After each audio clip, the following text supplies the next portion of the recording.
हरे राम राम राम हरे हरे, हरे कृष्ण कृष्ण कृष्ण हरे हरे। आइए श्री रामचरितमानस से किष्किंधा कांड चल रहा है और आगे की ओर बढ़ते हैं। मदार और जवासा बिना पत्ते के हो गए, उनके पत्ते झड़ गए। जैसे श्रेष्ठ राज्य में दुष्टों का उद्यम जाता रहा, उनकी एक भी नहीं चलती, धूल कहीं खोजने पर भी नहीं मिलती।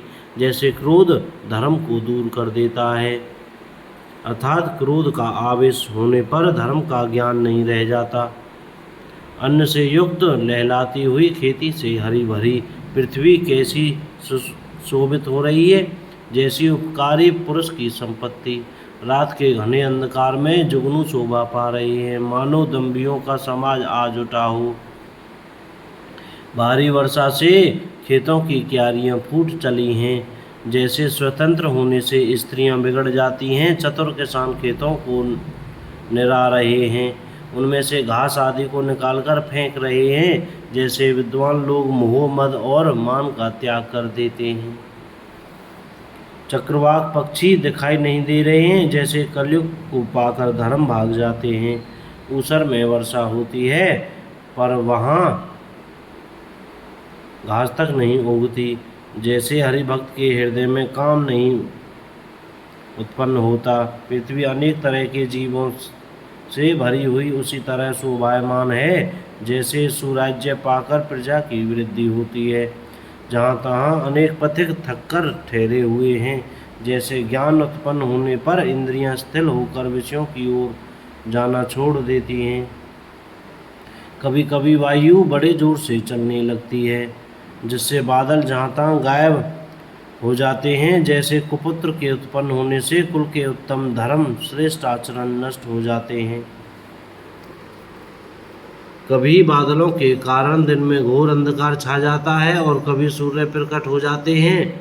जैसे कुसंग पाकर ज्ञान नष्ट हो जाता है और सुसंग पाकर उत्पन्न हो जाता है। हे लक्ष्मण, देखो वर्षा बीत गई और परम सुंदर शरद ऋतु आ गई। फूले हुए काश से सारी पृथ्वी छा गई, मानो वर्षा ऋतु ने काम रूपी सफ़ेद बालों के रूप में अपना बुढ़ापा प्रकट किया है। अगस्त्य के तारे ने उदय होकर मार्ग के जल को सोख लिया, जैसे संतोष लोभ को सोख लेता है। नदियों और तालाबों का निर्मल जल ऐसी शोभा पा रहा है, जैसे मद और मोह से रहित संतों का हृदय। नदी और तालाबों का जल धीरे धीरे सूख रहा है, जैसे ज्ञानी विवेकी पुरुष ममता का त्याग कर देते हैं। शरद ऋतु जानकर खंजन पक्षी आ गए, जैसे समय पाकर सुंदर सुकृत आ जाते हैं, पुण्य प्रकट हो जाते हैं। न कीचड़ है न धूल, इससे धरती निर्मल होकर ऐसी शोभा दे रही है, जैसे नीति निपुण राजा की करनी। जल के कम हो जाने से मछलियां व्याकुल हो रही हैं, जैसे मूर्ख विवेक शून्य कुटुंबी गृहस्थ धन के बिना व्याकुल होता है।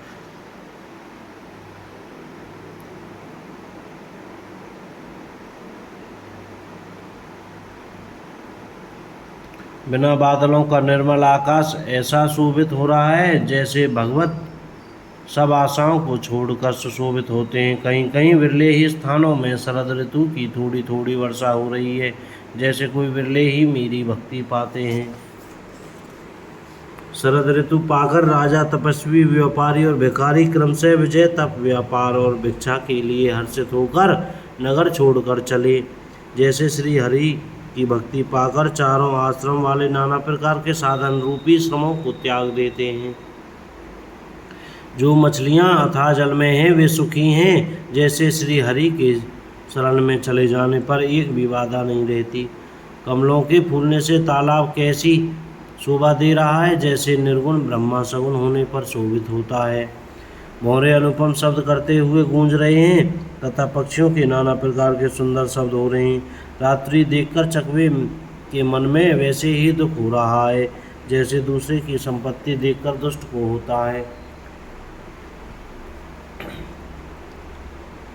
पपिया रट लगाए हैं, उसको बड़ी प्यास है, जैसे श्री शंकर जी का द्रोही सुख नहीं पाता, सुख के लिए झींकता रहता है।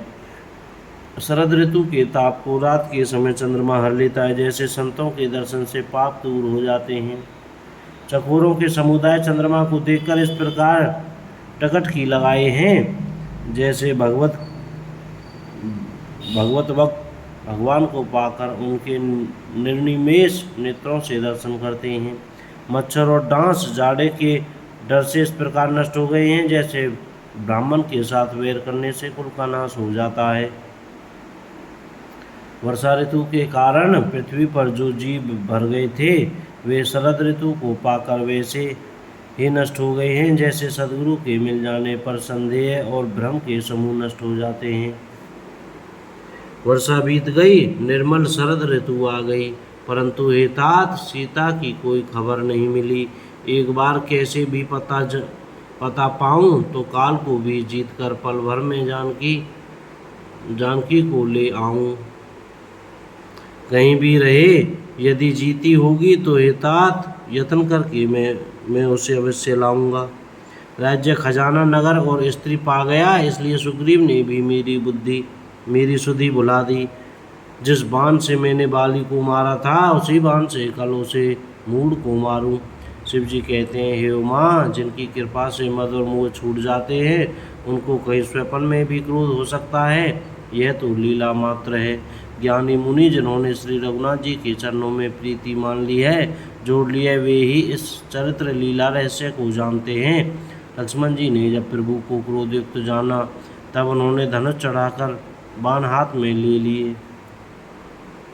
तब दया की सीमा श्री रघुनाथ जी ने छोटे भाई लक्ष्मण जी को समझाया कि हे तात, सखा सुग्रीव को केवल भय दिखला कर ले आओ, उसे मारने की बात नहीं है। यहाँ किष्किंधा नगरी में पवन कुमार श्री हनुमान जी ने विचार किया कि सुग्रीव ने श्री राम जी के कार्य को भुला दिया। उन्होंने सुग्रीव के पास जाकर चरणों में सिर नवाया, साम, दान, दंड, भेद चारों प्रकार की नीति कहकर उन्हें समझाया।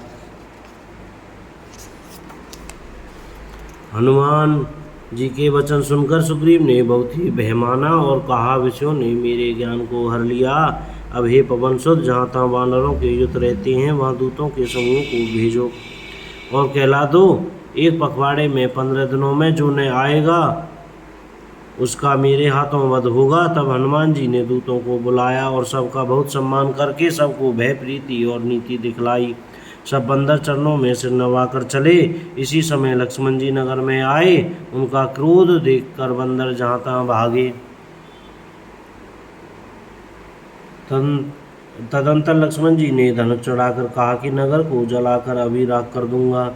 तब नगर भर को व्याकुल देखकर बाली पुत्र अंगद जी उनके पास आए। अंगद ने उनके चरणों में सिर नवाकर विनती की, क्षमा याचना की। तब लक्ष्मण जी ने उनको अभय भां दी, भुजा उठाकर कहा कि डरो मत। सुग्रीव ने अपने कानों से लक्ष्मण जी को क्रोधयुक्त सुनकर भय से अत्यंत व्याकुल होकर कहा, हे हनुमान सुनो, तुम तारा को साथ लेकर जाओ, विनती करके राजकुमार को समझा बुझाकर शांत करो। हनुमान जी ने तारा सहित जाकर लक्ष्मण जी के चरणों की वंदना की और प्रभु के सुंदर यश का बखान किया। वे विनती करके उन्हें महल में ले आए तथा चरणों को धोकर उन्हें पलंग पर बैठाया। तब वानरराज सुग्रीव ने उनके चरणों में सिर नवाया और लक्ष्मण जी ने हाथ पकड़कर उनको गले से लगा लिया। सुग्रीव ने कहा, हे नाथ, विषय के समान और कोई मद नहीं है। यह मुनियों के मन में भी क्षणमात्र में मोह उत्पन्न कर देता है। फिर मैं तो विषय जीव ही ठहरा। सुग्रीव के विनययुक्त वचन सुनकर लक्ष्मण जी ने सुख पाया और उनको बहुत प्रकार से समझाया। तब पवनसुत हनुमान जी ने जिस प्रकार सब दिशाओं में दूतों के समूह गए थे, वह सब हाल सुनाया। तब अंगद आदि वानरों को साथ लेकर और श्री राम जी के छोटे भाई लक्ष्मण जी को आगे करके अर्थात उनके पीछे पीछे सुग्रीव हर्षित होकर चले और जहाँ रघुनाथ जी थे वहाँ आए। श्री रघुनाथ जी के चरणों में सिर नवाकर हाथ जोड़कर सुग्रीव ने कहा, हे नाथ, मुझे कुछ भी दोष नहीं है। हे देव, आपकी माया अत्यंत ही प्रबल है, आप सब दया करते हैं। हे राम, तभी यह छूटती है। हे स्वामी, देवता, मनुष्य और मुनि सभी विषयों के वश में हैं। फिर मैं तो पामर पशु और पशुओं में भी अत्यंत कामी बंदर हूँ। स्त्री का नयनबाण जिसको नहीं लगा, जो भयंकर क्रोध रूपी अंधेरी रात में भी जागता रहता है, क्रोधांध नहीं होता, और लोभ की फांसी से जिसने अपना गला नहीं बंधाया, हे रघुनाथ जी वह मनुष्य आप ही के समान है। ये गुण साधन से नहीं प्राप्त होते, आपकी कृपा से ही कोई कोई इन्हें पाते हैं। तब श्री रघुनाथ जी मुस्कुराकर बोले, हे भाई तुम मुझे भरत के समान प्यारे हो, अब मन लगाकर वही उपाय करो जिस उपाय से सीता की खबर मिले। बोलो जय सिया राम। कोई गलती हो गई हो तो क्षमा करना। सीताराम।